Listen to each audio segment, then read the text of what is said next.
Hello, grade 11 students, and welcome back to the video tutorial for our subject this second semester. This is again Sir RJ Olarve, and for today, we're going to continue our discussion regarding matter and its property. And last quarter, we talked about the introduction about matter and its property. And for this video tutorial, we're going to have the different classifications of matter. And before we proceed with the discussion proper, let us have first the different lesson objectives. So in this lesson, you are expected to first know the different classifications of matter. Second is to give examples of materials and substances under each classifications. Third is to know some of the importance and uses of the different classification of matter. Fourth is to know the other classifications of matter. And lastly is to know the sub-classifications of matter. So let us have now the discussion proper about the different classifications of matter. So generally, there are three ways in which matter can be classified, and these are as follow. First is according to its origin, second is according to its states, and third is according to its composition. And we're going to discuss its classification one by one. And let's start off with according to its origin. So this classification is based on where matter came from. Ibig sabihin kung saan nagmula at nanggaling yung specific na matter na yun. And this is subdivided into two sub-classifications, namely the organic matter and the inorganic matter. So I know that you have your prior knowledge about the difference between organic matter and inorganic matter. At this time, we're going to discuss the differences and at the same time the different characteristics of organic and inorganic matter. And let's start off with the organic matter. So organic matter are commonly derived from living things, thus containing carbon and hydrogen on its structure. And it came from the remains or remnants of organisms such as plants and animals and their waste products in the environment. And another thing about organic matter, so we have living things are described as organic since they are composed of organic compounds. And some of the organic compounds that compose the living things are carbohydrates, lipids, proteins, and nucleic acids.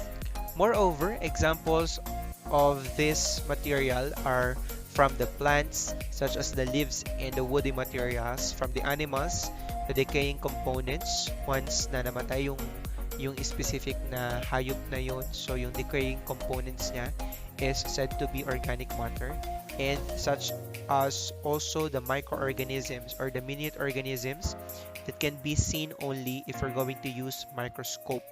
Okay, and another thing about organic matter is the presence of organic matter in the soil is said to be essential as a source of nutrients for crops and other garden plants, and it is also helpful in storing water in the soil and promoting activity of soil microorganisms and earthworms. So that is the first type or sub-classification of matter according to its origin, which is the organic matter. And the next is the what we call inorganic matter. So inorganic matter came from non-living things, thus do not contain carbon and hydrogen on its structure. And examples of this include the following, such as carbon monoxide, carbon dioxide, carbides, and the following salts of inorganic cations such as the carbonates, cyanides, cyanates, and the thiocyanates. And inorganics include salts, metals, substances made from a single element, and any other compounds that don't contain carbon bonded to hydrogen. Some inorganic molecules do, in fact, contain carbon. And examples are table salt or sodium chloride, the carbon dioxide, diamond, which is said to be a pure carbon, silver, and sulfur. So those are the different classifications of matter according to its origin. So again, we have the organic matter and the inorganic matter. And so we are done with the discussion about the different classification of matter according to its origin. And let's have now the classification of matter according to its states.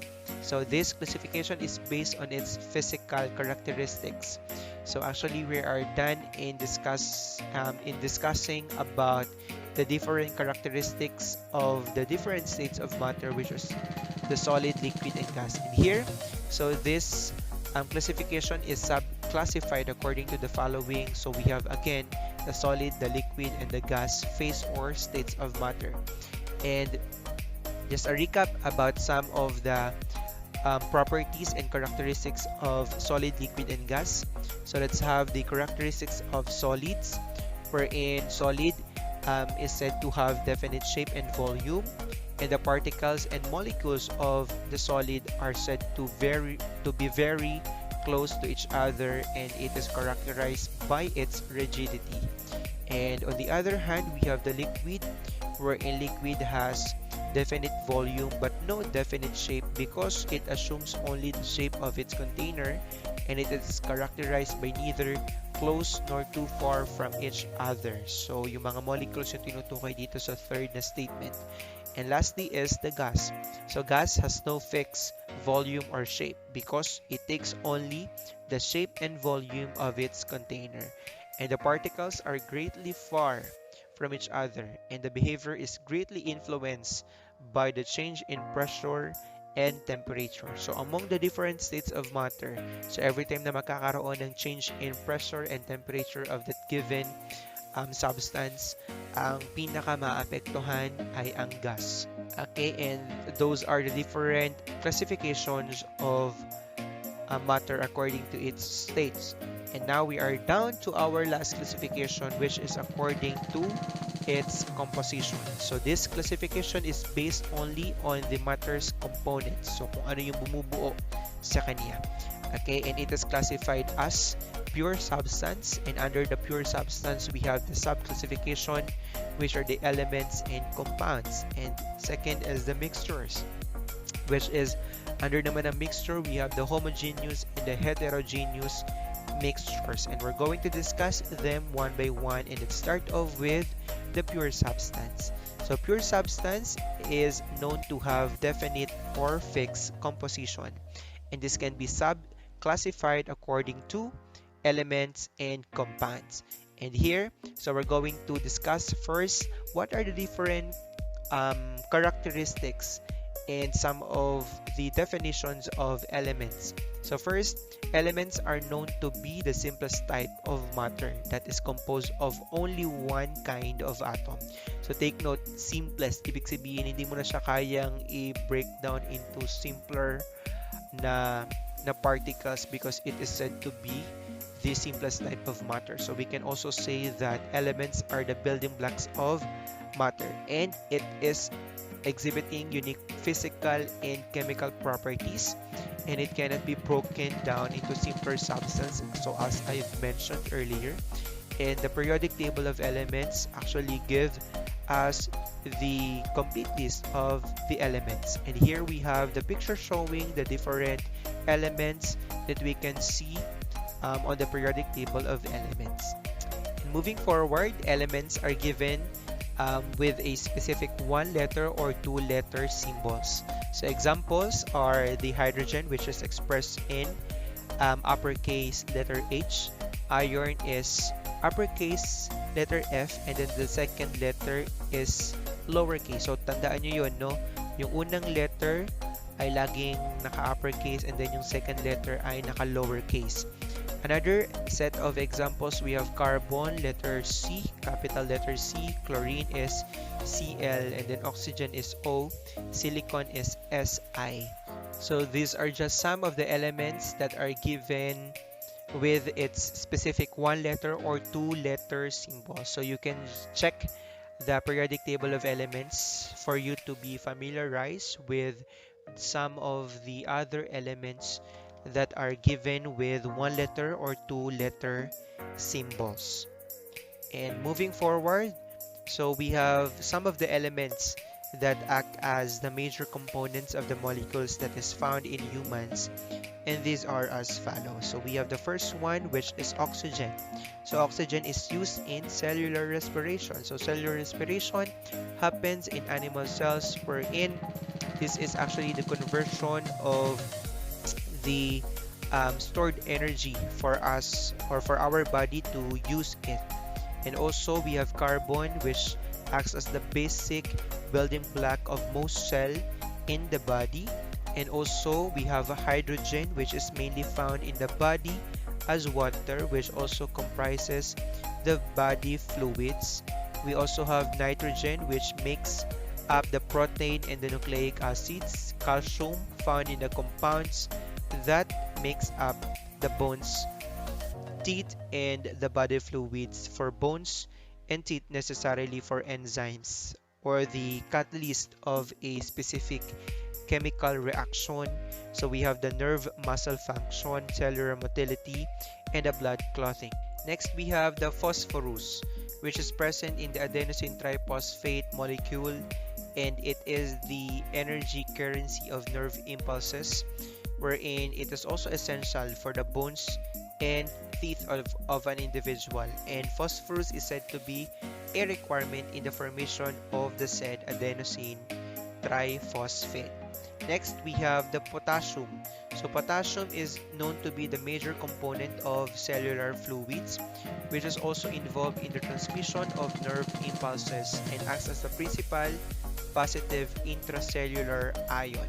So when we say intracellular, so inside that specific cell, so nagkakaroon dyan ng communication among the different organelles, and it is through the help of the potassium.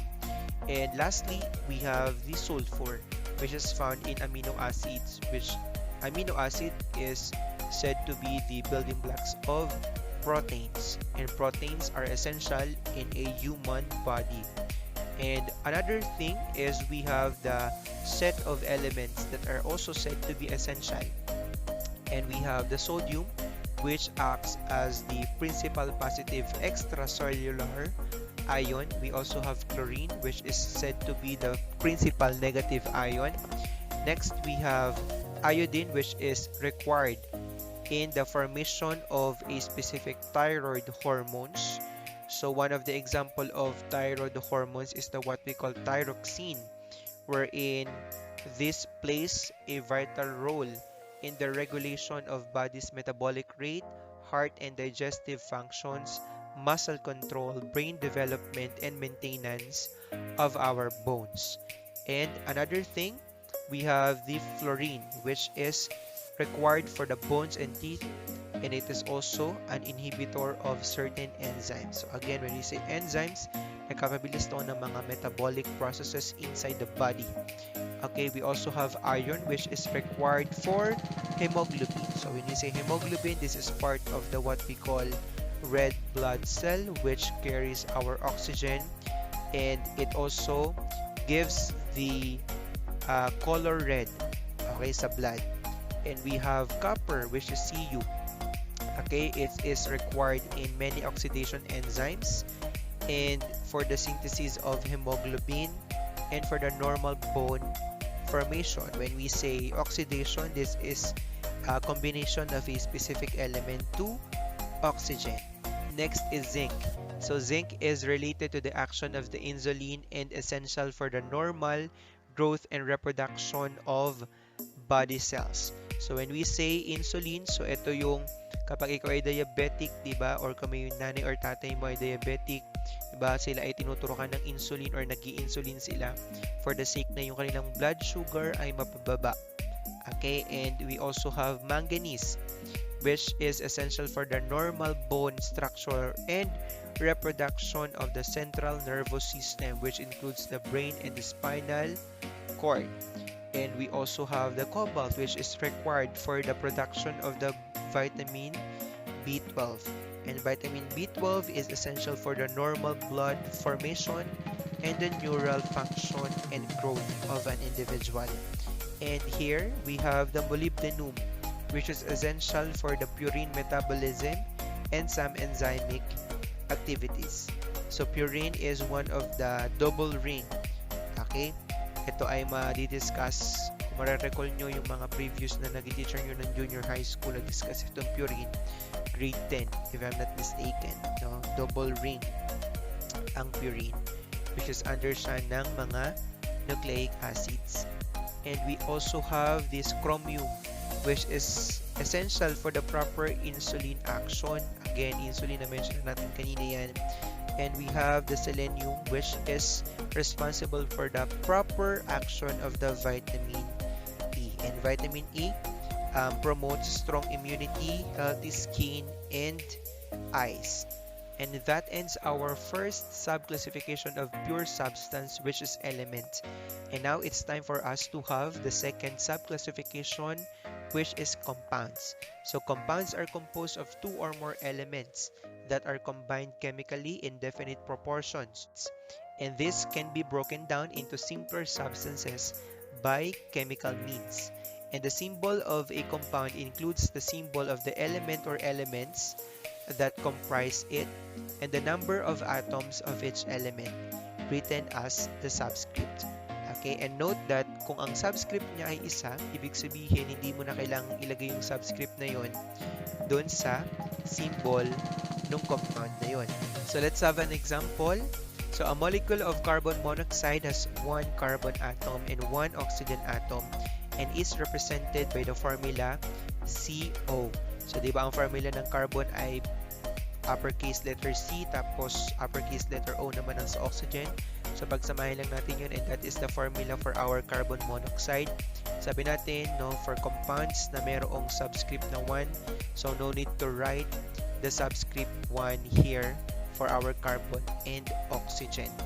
Okay, another example is the compound carbon dioxide, which has also one carbon atom and two oxygen atoms and is written as carbon dioxide. Kaya nga siya di kasi dalawa yung kanyang oxygen. Okay? And another thing about compounds, compounds can be classified as either covalent or ionic depending on the nature of the elements that comprise them and also depending on the chemical bond that exists between each elements. And the particles of compounds are held together by forces of attraction known to be the chemical bonds. So again, itong covalent and ionic, hopefully ay maabot natin itong discussion ng ionic and covalent sa mga susunod na video tutorial. Pero just in case, so I am saying to you that whenever magkakaroon ng covalent compound, so nagkakaroon ito ng sharing of electrons, yung dalawa or higit pang mga elements. And when we say ionic, so here naman nagkakaroon ng transfer of valence electron or electrons para maging stable yung specific na element. So those are compounds, and now let's proceed with the second type of classification of matter according to its composition, which is the mixtures. So mixtures are made up of two or more substances that are only combined physically and thus can be separated into their components through simple physical means. And it is subdivided into two. So we have the homogeneous mixtures and the heterogeneous mixtures. And what's the difference between the two? So we have the homogeneous mixtures, which are also called to be solutions. And when two substances are combined, it will exist in a single phase, thus making the components to be difficult to distinguish. So for example, may pinagsama ka daw na dalawang component, okay, and then dahil hindi mo na ma-identify alin yung component na ganito, alin yung material na to, alin yung substance na to dito sa pinagsama kong to. So dahil nga siya ay mahirap nang i-distinguish, so under yung mixture na yon ng homogeneous mixture. Okay, and here in the homogeneous mixture, it is said to have two components, namely the solute and the solvent. And what's the difference between solute and solvent? So solute is the one that gets dissolved. So ibig sabihin ito yung substance na tinutunaw. And then we have the solvent, which is the substance that does the dissolving of that specific solute. So ibig sabihin itong solvent ang ating dissolving agent. And here in this GIF, we can say that itong naging solution natin dito is salt solution, wherein yung salt is our solute and then our solvent is the water. Okay, and another example is sugar solution or sugar dissolved in water. Sugar is our solute, water is our solvent. So sanabi ko na to kanina, salt water. Salt is our solute and then water is our solvent. Bronze, so we have copper is our solute and then tin is our solvent. And that's the homogeneous mixtures. And now let's have the heterogeneous mixture.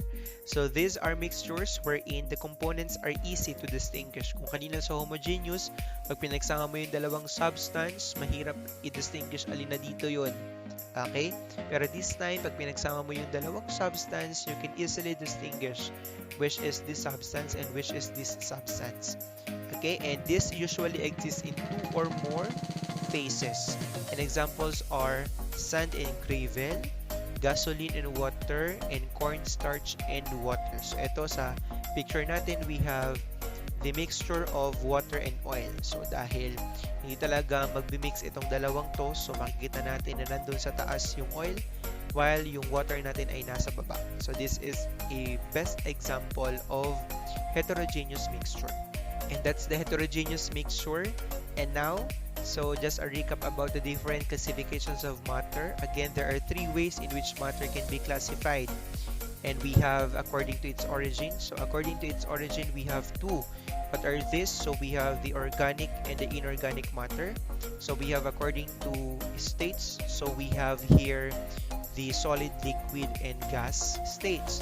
And according to composition, so we have pure substance and mixture. And under ng pure substance, we have element and compounds.